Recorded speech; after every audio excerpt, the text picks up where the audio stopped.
নমস্কাৰ 24 লাইভ চাই থকাৰ বাবে ধন্যবাদ আৰু লৈ আহিছো এই মুহূৰ্তৰ এটা বিশেষ খবৰ কাম বঢ়াৰ বাবে একাংশ চৰকাৰী কৰ্মচাৰীয়ে বেয়া পায় ৰাজ্যৰ মুখ্যমন্ত্ৰী ডক্টৰ হিমন্ত বিশ্ব শৰ্মা যাৰ বাবে এবাৰ লোকসভা নিৰ্বাচনৰ একাংশ চৰকাৰী কৰ্মচাৰীয়ে ভোট নিদিলে বিজেপিক বুলি মন্তব্য প্ৰকাশ কৰিছে ৰাজ্যৰ মুখ্যমন্ত্ৰী গৰাকীয়ে এক সমীক্ষাত এই তথ্য প্ৰকাশ পোৱাৰ কথা উল্লেখ কৰিছে মুখ্যমন্ত্ৰী গৰাকীয়ে ডক্টৰ হিমন্ত বিশ্ব শৰ্মা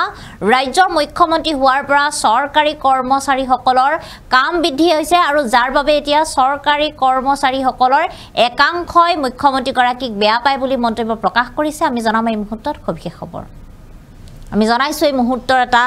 বিশেষ খবৰ একাংশ চৰকাৰী কৰ্মচাৰীয়ে ভোট নিদিলে বুলি মন্তব্য প্ৰকাশ ৰাজ্যৰ মুখ্যমন্ত্ৰী গৰাকীয়ে মন্তব্য প্ৰকাশ কৰিছে চৰকাৰী কৰ্মচাৰীয়ে বেয়া পোৱাৰ বাবে দুই এঠাইত ভোট কমিছে বিজেপিৰ এবাৰ বিজেপিৰ দুই এঠাইত ভোট কমা বুলি উল্লেখ কৰিছে কাম বঢ়াৰ বাবে ভোট দিব নোৱাৰিলে একাংশ চৰকাৰী কৰ্মচাৰীয়ে হিমন্ত বিশ্ব শৰ্মা মুখ্যমন্ত্ৰী হোৱাৰ পিছত কাম বাঢ়িছে ৰাজ্যৰ চৰকাৰী কৰ্মচাৰীসকলৰ আৰু তাৰ বাবে ভোট দিব নোৱাৰিলে বুলি কৈছে সমীক্ষাৰ ভিত্তিত ৰাইজক এই কথা জনালে মুখ্যমন্ত্ৰী গৰাকীয়ে এক সমীক্ষাৰ ভিত্তিত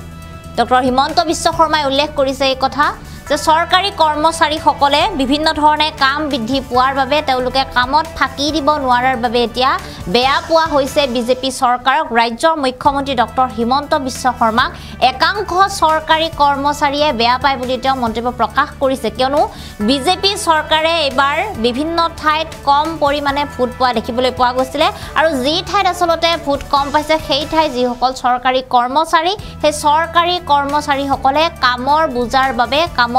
পৰিখৰ বৃদ্ধি হোৱাৰ বাবে বিজেপিক এবাৰ ভোট দিব নোৱাৰিলে বুলি মন্তব্য প্ৰকাশ কৰিছে মুখ্যমন্ত্ৰী গৰাকীয়ে তেওঁ উল্লেখ কৰিছে যে এক সমীক্ষাত এই কথা প্ৰকাশ পাইছে আৰু যাৰ বাবে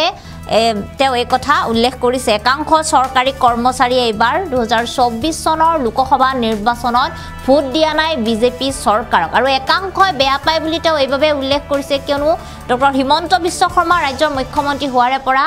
প্ৰতিজন কৰ্মচাৰীকে কামৰ পৰিখৰ বৃদ্ধি কৰাই দিয়া হৈছে নিজৰ দায়িত্ব ভালদৰে পালন কৰিবলৈ দিয়া হৈছে আৰু যাৰ বাবে একাংশ কৰ্মচাৰী এতিয়া নিজৰ কামত ফাঁকি দিব নোৱাৰে আৰু ইয়াৰ বাবে বেয়া পোৱা হৈছে এতিয়া ৰাজ্যৰ মুখ্যমন্ত্ৰী গৰাকীক তেনেদৰে তেওঁ উল্লেখ কৰিছে আৰু এই মুহূৰ্তত আমাৰ হাতত সেই মন্তব্য আছে সেই মন্তব্য আমি আপোনালোকক শুনাইছো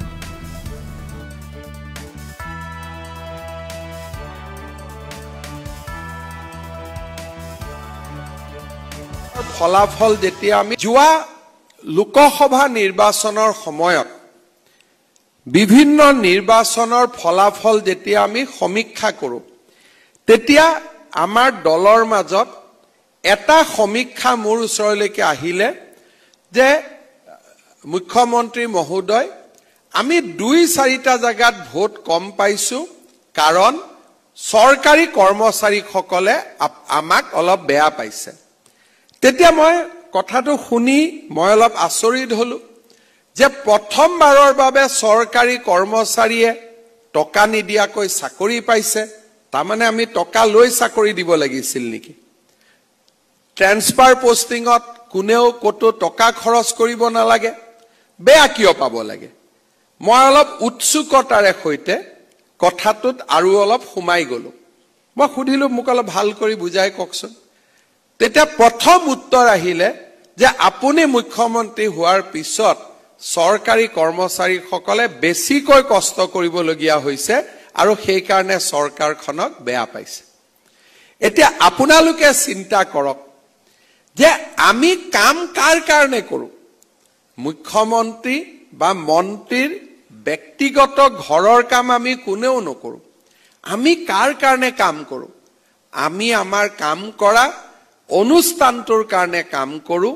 আমি আমাৰ কাম কৰা ৰাজ্যখনৰ বিকাশৰ কাৰণে কাম কৰো